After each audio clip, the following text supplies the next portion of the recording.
So yeah, I was watching this new Mummy bullshit with Tom Cruise instead of Brendan Fraser, and I was like, this is trash. Like, where the fuck is Brendan Fraser? You know?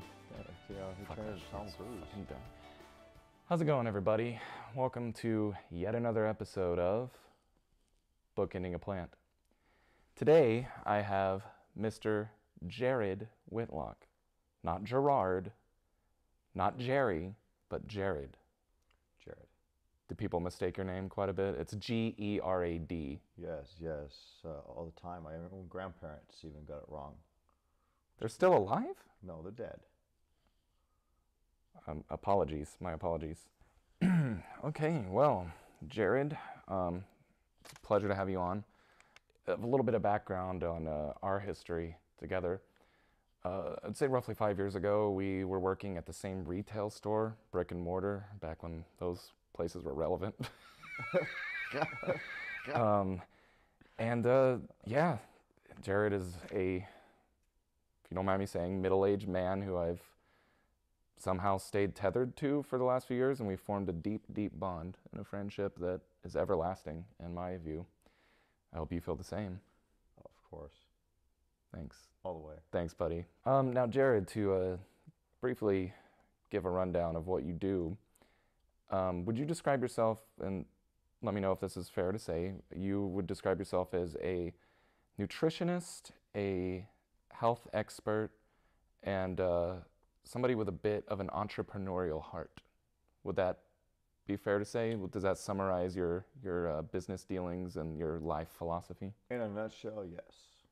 I help guide people that are lost, that are looking for some type of solution to their lives, to live a better, happier life. And how's that working for you? Working really well. A lot of happy people around me. Do I seem happy? You will be. Seems like a bit of a threat.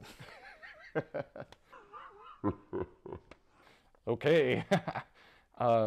So briefly outline the steps in which you would take to make me healthier, happier, and more vital, because you are a vital guy. You are brimming with positivity and verb and just life. And I really envy that, man. Sometimes, I'm just like sitting there in my boxers stuffing Taco Bell down my gullet, and I'm thinking there's got to be a better way. Why do I wake up like this? Why am I having 3 loose stools a day? Why am I experiencing heartburn that is causing me to gag on my own bile in the middle of the night? And then I see visions of you hovering over me like an angel, giving me guidance and the steps that I need to take to reverse this trajectory that I'm on. But I never seem to bridge that gap and reach out and start taking these steps to change my life. How would you suggest that I start that process? We first start with goals. What do you want in your life as far as a goal to reach? Like write it down, like instead of like writing notes on my cue cards here, I could actually like write little goals, like write your goals down. Don't be a piece of shit today. Exactly. Make good choices. You write down the goals, you have a vision in your head, what you want to look like, what you want to feel like, and you write your goals down, and we follow that. And then we set you up on a plan to do so.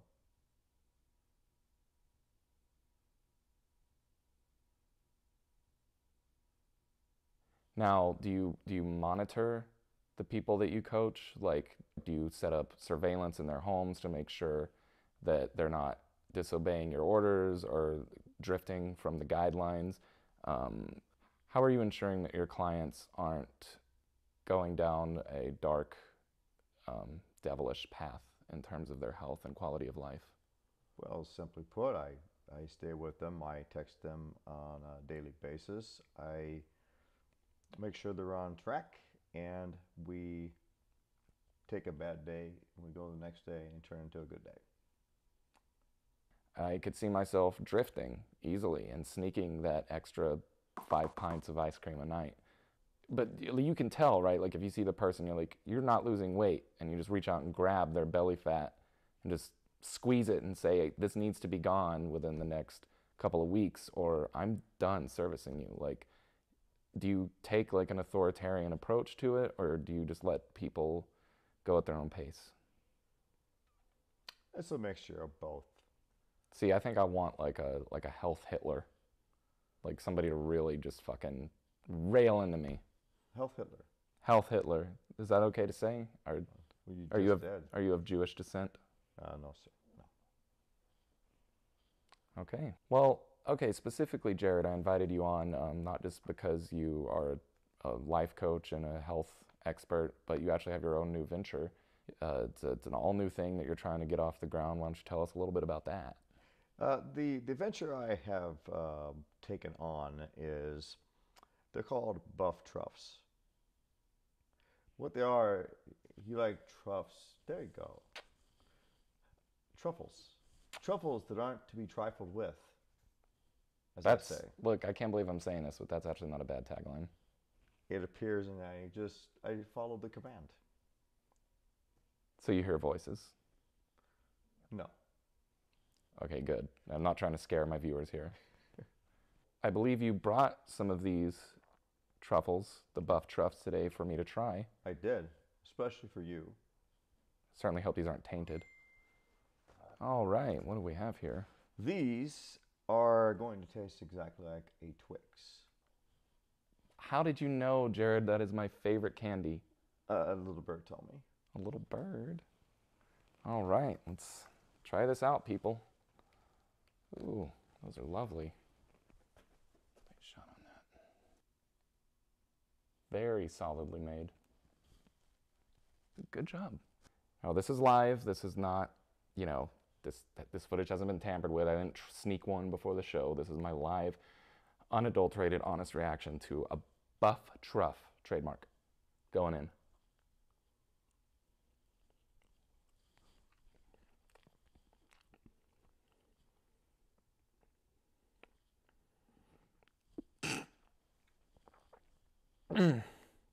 It's a healthy meal replacement paired with a high protein powder.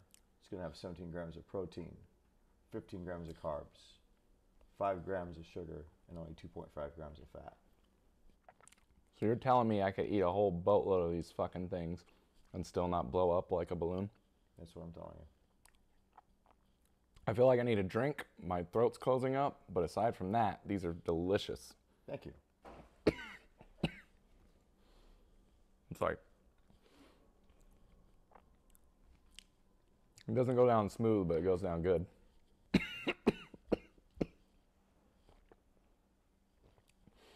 I'm okay. He's okay. We're almost out of time, but I just have a couple more things to get to here. You actually are an eligible bachelor now. I don't mean to embarrass you on the air, but you were recently divorced, and I think that with your stunning good looks, your positive attitude, and these buff truffs, you make a seriously strong case for not being a bachelor anymore. Or unless you want to play the field, what do you want to say to the ladies, all the many ladies? I have a predominantly female fan base. What would you want to say to them? Because you're by far the hunkiest guest that I've had on the show so far. Hunkiest guest. Hunky. Hunky. Come on, look right in the camera and give them a message of love. I'm fun. I like to go have a good time. And I'm just an honest person.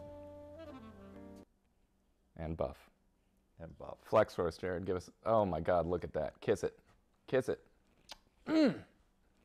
Mmm.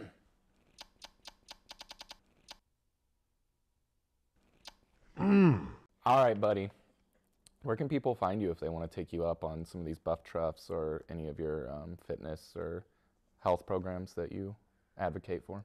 You can find me on Facebook under my page G-Rad's Truffles, and go like the page, send me a message, and I'll get right back to you. One last thing though, as an added bonus, as a personal favor, can I get you to do your famous Christopher Walken impression that you tormented me with for years back at that old retail store that we met at? Wow, Cody. Look into the camera, please. Wow, you gotta get you some buff truffs. I mean, wow, Cody likes it, and he likes fast food. Wow, baby, you gotta try the buff truffs. I mean, what are you missing out on? The good stuff. Wow. Thank you so much, Jared. Oh my God. I'm gonna eat so much of these fucking things. You're leaving me some more, right? There's more in that box. The whole box is yours. That's my man right there. Ah! Psst, Jared, I'm pretty sure my receptionist who called you to invite you on the show asked for like a bigger assortment, a bigger variety of the treats, and only brought me one goddamn flavor. If I ever have you on again, which probably won't be the case after this, like, you need to respect my show and respect me more and bring a larger variety, and that's all I'm gonna say about that.